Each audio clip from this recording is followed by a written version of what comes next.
राधे राधे दोस्तों, आइए सावन मास महत्तम कथा अध्याय 22वां सुनते हैं। इस अध्याय में हम श्रावण मास में किए जाने वाले संकष्ट हरण व्रत का विधान जानेंगे। तो आइए शुरू करते हैं। ईश्वर बोले, हे मुनि श्रेष्ठ, श्रावण मास में कृष्ण पक्ष की चतुर्थी तिथि के दिन सभी वांछित फल प्रदान करने वाला संकट हरण नामक व्रत करना चाहिए। सनत कुमार बोले, किस विधि से यह व्रत किया जाता है? इस व्रत में क्या करना चाहिए? किस देवता का पूजन करना चाहिए और इसका उद्यापन कब करना चाहिए? इसके विषय में मुझे विस्तार पूर्वक बताइए। ईश्वर बोले, चतुर्थी के दिन प्रातः उठकर दंत धावन करके इस संकट हरण नामक शुभ व्रत को करने के लिए संकल्प ग्रहण करना चाहिए। हे देवेश, आज मैं चंद्रमा के उदय होने तक निराहार रहूँगा और रात्रि में आपकी पूजा करके भोजन करूँगा। संकट से मेरा उद्धार कीजिए। हे ब्रह्मपुत्र, इस प्रकार संकल्प करके शुभ काले तिलों से युक्त जल से स्नान करके समस्त आनिकृत्य संपन्न करने के बाद गणपति की पूजा करनी चाहिए। बुद्धिमान को चाहिए कि 3 मासे अथवा उसके आधे परिमाण अथवा 1 मासे स्वर्ण से अपनी शक्ति के अनुसार स्वर्ण की प्रतिमा बनाएं। स्वर्ण के अभाव में चांदी अथवा तांबे की ही प्रतिमा सुखपूर्वक बनाएं। यह निर्धन हो तो वह मिट्टी की ही शुभ प्रतिमा बना ले, लेकिन इसमें तिल शाक्य न करें, क्योंकि ऐसा करने पर कार्य नष्ट हो जाता है। रम्य अष्टदल कमल पर जल से पूर्ण तथा वस्त्र युक्त कलश स्थापित करें और उसके ऊपर पूर्ण पात्र रखकर उसमें वैदिक तथा तांत्रिक मंत्रों द्वारा 16 उपचारों से देवता की पूजा करें। हे विप्र, तिल युक्त 10 उत्तम मोदक बनाएं। उसमें से 5 मोदक देवता को अर्पित करें और 5 मोदक ब्राह्मण को प्रदान करें। भक्ति उस भाव से उस विप्र की देवता की भांति पूजा करें और यथाशक्ति दक्षिणा देकर उनसे प्रार्थना करें। उसके बाद चंद्रमा को अर्घ्य प्रदान करें। उसका मंत्र प्रारंभ से करें। हे क्षीर सागर, हे प्रादुर्भाव, हे सुधा रूप, हे निशाकर, हे गणेश की प्रीति बढ़ाने वाले, मेरे द्वारा दिए गए अर्घ्य को ग्रहण कीजिए। इस विधान के करने पर गणेश्वर प्रसन्न होते हैं और वांछित फल प्रदान करते हैं, अतः इस व्रत को अवश्य करना चाहिए। इस व्रत का अनुष्ठान करने से विद्यार्थी विद्या को प्राप्त करता है, धन चाहने वाला धन पा जाता है और पुत्र की अभिलाषा रखने वाला पुत्र प्राप्त करता है।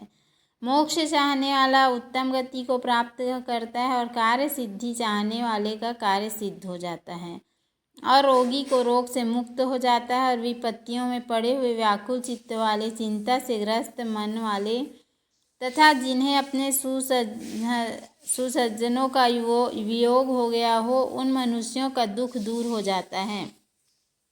यह विप्र मनुष्यों के सभी कष्टों का निवारण करने वाला, उन्हें सभी अभीष्ट फल प्रदान करने वाला, पुत्र पौत्र आदि देने वाला तथा सभी प्रकार की संपत्ति प्रदान करने वाला है।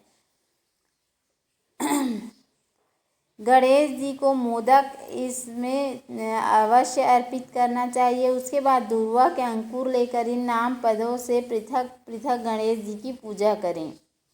उन नामों को मुझसे सुनिए। हे गणाधिप, हे उमापुत्र, हे अघन नाशन, हे एकदंत, हे इभवक्त्र, हे मूषक वाहन, हे विनायक, हे ईशपुत्र, हे सर्व सिद्धि प्रदायक, हे विघ्नराज, हे स्कंदुद्रो, हे सर्व संकट नाशक, हे लंबोदर, हे गणाध्यक्ष, हे गौर्या गमल संभव, हे धूमकेतु, हे भालचंद्र, हे सिंदूरासुर मर्दन, हे विद्या निधान, हे विकट, हे शूर्पकर्ण, आपको नमस्कार है। इस प्रकार इन 21 नामों से गणेश जी की पूजा करें। उसके बाद भक्ति से नम्र होकर प्रसन्न बुद्धि से गणेश देवता से इस प्रकार प्रार्थना करें। हे विघ्नराज, आपको नमस्कार है। हे उमापति अनाशन, जिस उद्देश्य से मैंने यथाशक्ति आपका पूजन किया है, उससे प्रसन्न होकर शीघ्र ही मेरे हृदय स्थित मनोरथों को पूर्ण कीजिए। हे प्रभु, मेरे समक्ष उपस्थित विविध प्रकार के समस्त विघ्नों का नाश कीजिए। मैं यहाँ सभी कार्य आपकी ही कृपा से करता हूँ। मेरे शत्रुओं की बुद्धि का नाश कीजिए और मित्रों की उन्नति कीजिए।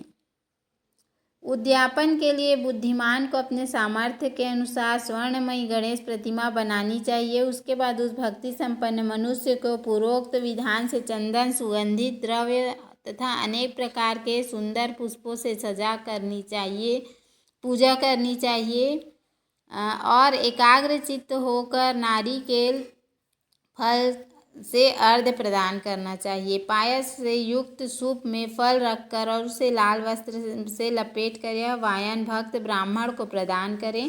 साथ ही स्वर्ण की गणपति की प्रतिमा भी दक्षिणा सहित उन्हें दें। व्रत की पूर्णता के लिए एक आढ़क तिल का दान करें और उसके बाद विघ्नेश प्रसन्न हो ऐसा कहकर देवता से क्षमा प्रार्थना करें। इस प्रकार उद्यापन करने से अश्वमेध यज्ञ का फल प्राप्त होता है।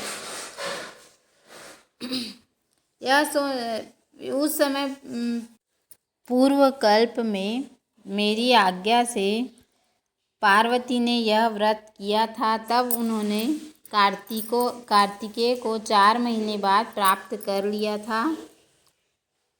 तब 5वें महीने में पार्वती ने कार्तिकेय को प्राप्त किया था। समुद्र पान के समय अगस्त जी ने इस व्रत को किया था और 3 माह में विघ्नेश्वर की कृपा से उन्हें सिद्धि प्राप्त हो गई। हे विपेंद्र, राजा नल के लिए दमयंती ने 6 महीने तक इस व्रत को किया था। तब नल को खोजती हुई दमयंती को वे मिल गए थे। तो हे विप्रेश, हे धर्मिष्ठ, हे विधिनंदन, तुम मेरे प्रिय हो तथा लोकोपकार करने वाले हो, अतः मैंने तुम्हारे लिए इस व्रत का उपदेश किया है। बोलो भोलेनाथ पार्वती मैया की जय। तो इस प्रकार सावन माह महत्तम कथा अध्याय 22 समाप्त हुआ। अगली कथा